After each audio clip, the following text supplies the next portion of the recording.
Troisièmement, visualisation de la tension alternative par l'oscilloscope. Donc on va essayer de voir l'oscillogramme donné par l'oscilloscope lorsqu'on utilise un générateur qui donne une tension alternative, c'est-à-dire un générateur qui n'a pas de pôle positif et de pôle négatif. C'est comme le cas de la prise du courant électrique qu'on a dans la maison. Donc à la maison, on peut travailler avec la prise de tension du courant électrique et c'est pas grave lorsqu'on change par exemple la télé ou bien un autre dipôle qu'on a dans la maison, c'est pas grave lorsqu'on change le branchement, toujours il fonctionne parce que c'est une tension qui est alternative, n'a pas un sens, il a un double sens, c'est ce qu'on va voir. Donc l'activité 2, voilà, on a ici un générateur de tension variable et voilà l'oscilloscope, qu'est-ce qu'il nous donne sur l'écran? On voit un oscillogramme, c'est pas une droite, donc c'est une autre forme qu'on va étudier. D'accord? Prenons maintenant, ici, voilà, revenons à l'oscilloscope qu'on a étudié. Donc maintenant, on va prendre, regardez ici, voilà, un générateur qui n'a pas de plus et de moins. C'est un générateur variable, voilà. Donc on va prendre d'abord le branchement.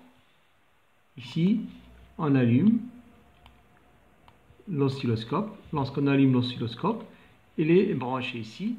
Il faut bien sûr, lorsqu'on a le courant continu, il faut mettre sur DC. Maintenant, il faut le mettre ici sur AC. Il faut le régler ici sur AC. D'abord, j'ai déjà mis en DC. On va prendre ici la sensibilité horizontale, fixée ici, sur 1 milliseconde par division. Pour ici, j'ai pris 2 volts par exemple. Je peux prendre par exemple 1 volt. Bien 2 volts, ça dépend de ce que j'ai pris auparavant. On va prendre le branchement maintenant. On regarde ici, on a une droite au milieu. Donc SH est différent de 0. Le branchement. Voilà. On prend encore ici. Et je vais régler ici au niveau. Voilà. Qu'est-ce qu'on regarde? Regardez ici. Ça, c'est l'oscillogramme d'une tension qui est alternative. Pourquoi alternative? Parce que au cours du temps, on a une valeur qui est positive, voilà, et on a une valeur qui est négative. Donc on dit que la tension est alternative. La tension est alternative parce que on a au cours du temps, ici par exemple, ce temps-là, on a voilà une valeur qui est positive. Ici, on a une valeur qui est négative. Donc on dit qu'il est alternative. Il est symétrique par rapport à cet axe qui est horizontal. Regardez ici, cette partie-là est symétrique par rapport à celle-là.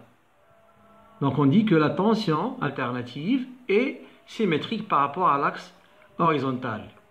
Il est encore périodique. C'est quoi périodique?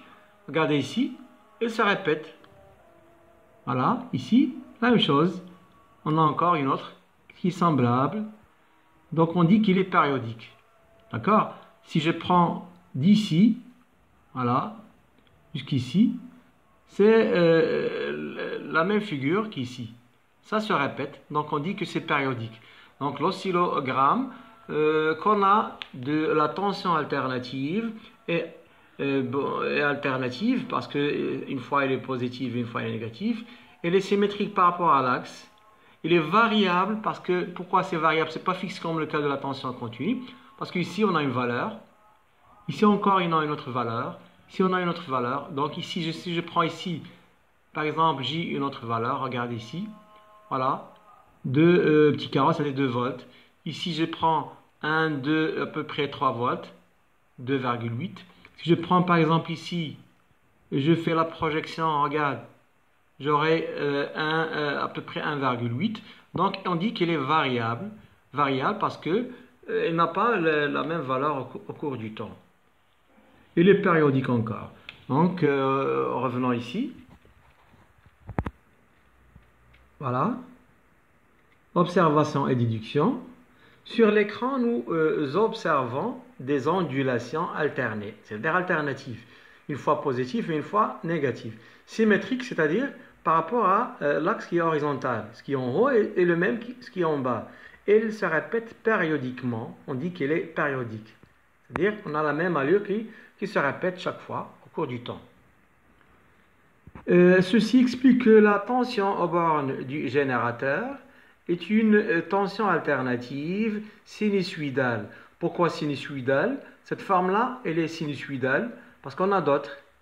Vous allez étudier en maths dans les fonctions, la fonction sinusoïdale, c'est-à-dire la fonction sinus. Et sinus, vous l'avez étudié en maths, c'est comme le cosinus et la tangente. La fonction sinusoïdale a cette allure-là. Mais on peut avoir d'autres allures. Par exemple, celle-là. Regardez ici. Ça, c'est une tension alternative, mais ce n'est pas sinusoïdal. C'est sous forme de carré ici. Regarde. Ce n'est pas sinusoïdal. Je peux avoir encore celle-là, forme de si. Regarde. Ce n'est pas comme le premier cas. Ça, c'est une sinusoïdale. Cette forme-là, c'est en forme de carré. Elle est alternée et alternative. Une valeur positive et une valeur négative. Elle est périodique parce qu'on a la même forme qui se répète. Mais ce n'est pas sinusoïdal. Celle-là, encore, ce n'est pas sinusoïdal. Elle est alternative. La valeur positive et une valeur négative. Symétrique. Périodique parce que cette allure-là se répète périodiquement. Mais ce n'est pas sinusoïdal. Ce qu'on a dans le programme, c'est cette allure-là, l'oscillogramme qu'on a, d'une tension alternative, mais sinusoïdale. D'accord? Donc, sinusoïdale. On peut utiliser le signe, ce signe-là, pour symboliser la tension alternative, ou AC encore. Pour la tension continue en omet égale ou bien DC, ici c'est cette forme-là, ceci-là, ou bien AC. C'est pourquoi dans l'oscilloscope, il faut utiliser AC ici.